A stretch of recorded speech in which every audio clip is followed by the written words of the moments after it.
Hi guys!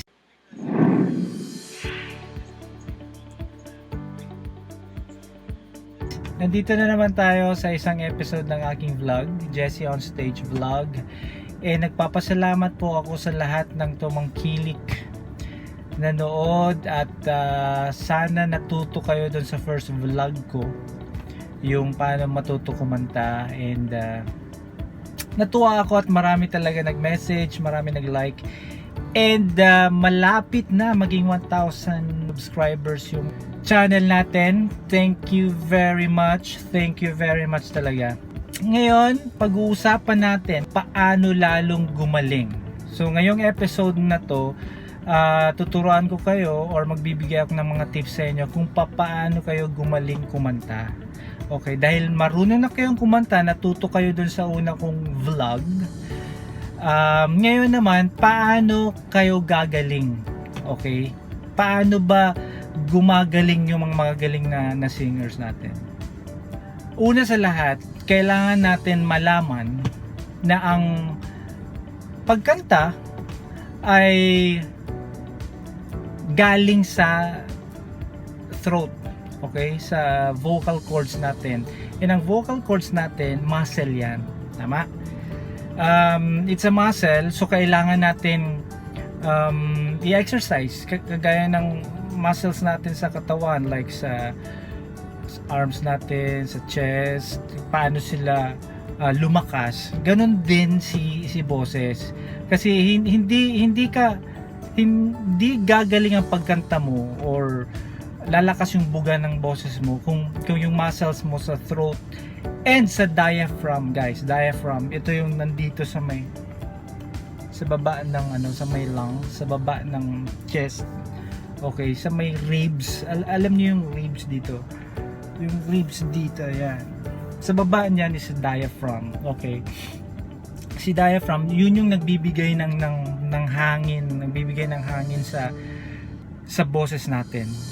Kaya pag humihinga tayo, tapos nagsasalita, doon galing yung power, doon galing yung buga sa boses natin. So paano natin gagawin yun? Well, breathing exercise and vocalization.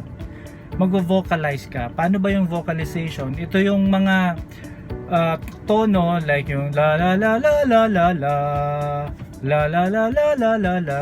Ina-exercise mo yung diaphragm mo and then your throat mo before ka kumanta, para yung muscles mo dyan ma-exercise, maging flexible, para hindi siya stiff. Kasi pag hindi ka nag-exercise, hindi mo yan exercise yung boses mo, hindi gaganda yung pag-deliver mo ng kanta. Yung pangalawa is kailangan alamin mo yung timbre ng boses mo. Okay? Gagaling ka kumanta kung magfo-focus ka lang kung ano talaga yung timbre ng boses mo. Ano ba yun? Like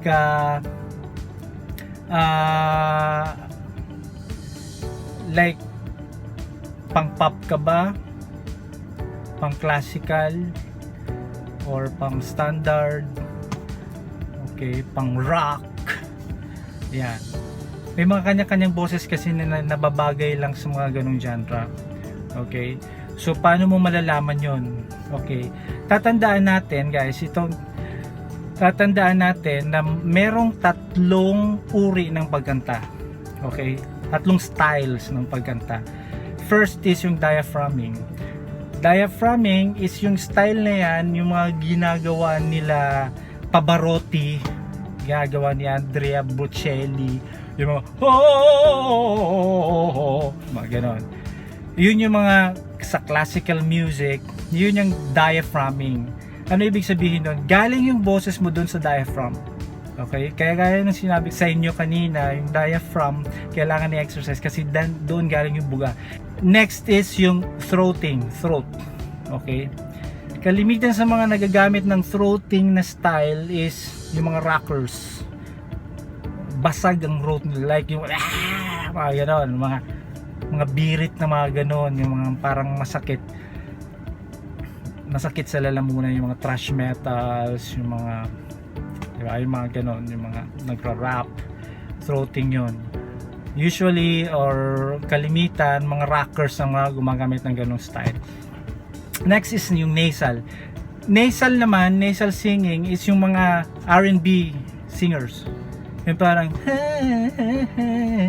okay, malalaman mo pag nasal lang style mo pag kumanta ka tapos ganyan wala pakinggan mo, parang mangungungo ka pag tinakpan mo yung ilong mo, ganito. Okay, malalaman mo kung nasal style mo sa ganun parang usually R&B, pop. Okay, so kailangan mong malaman yon. Ano ba ang timbre ng boses mo? Mataas ba ang boses mo? Pang Pavarotti ka ba? Diba? Paano mo malalaman kung anong style mo? Well, kung saan ka komportableng kantahin.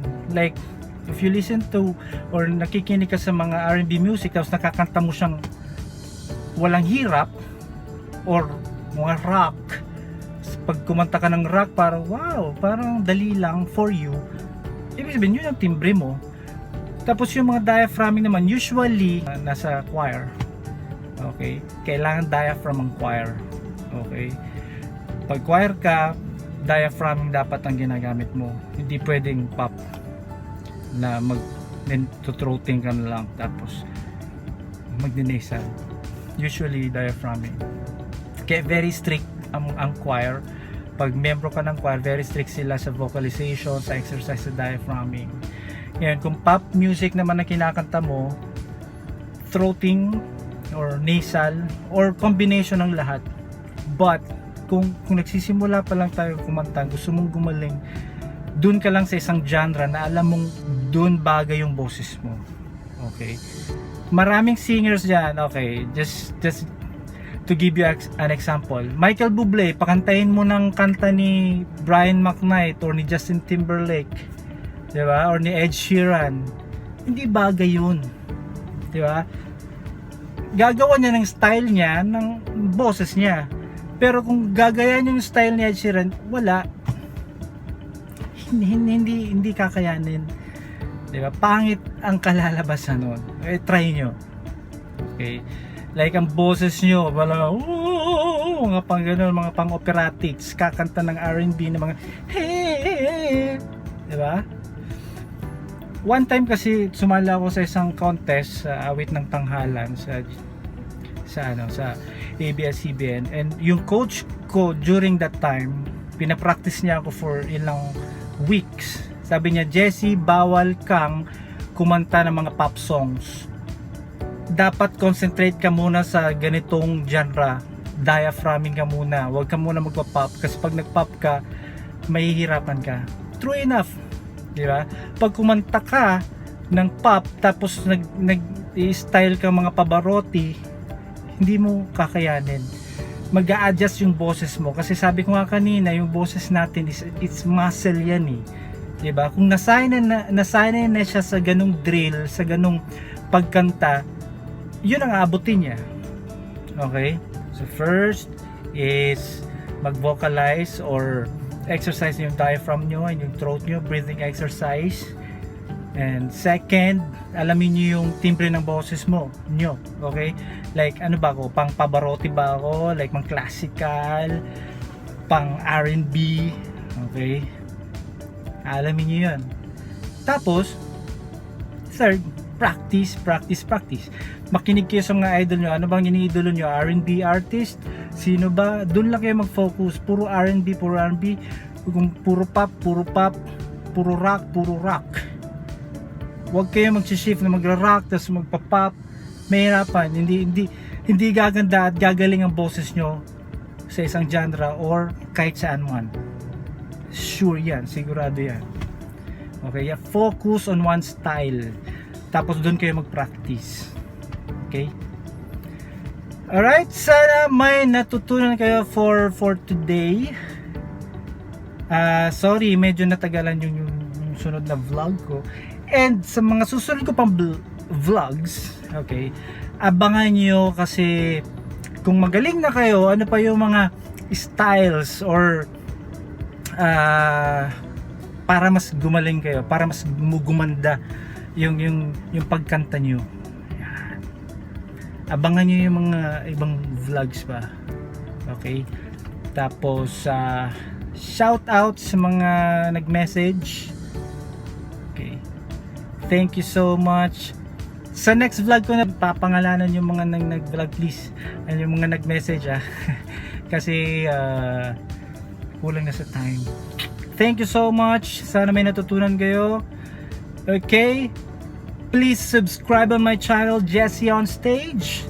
And marami kayong matututunan dito, promise. Stay safe, guys. Keep safe kayo sa COVID. Okay?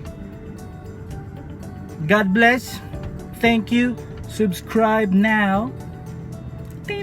Subscribe, please. Thank you.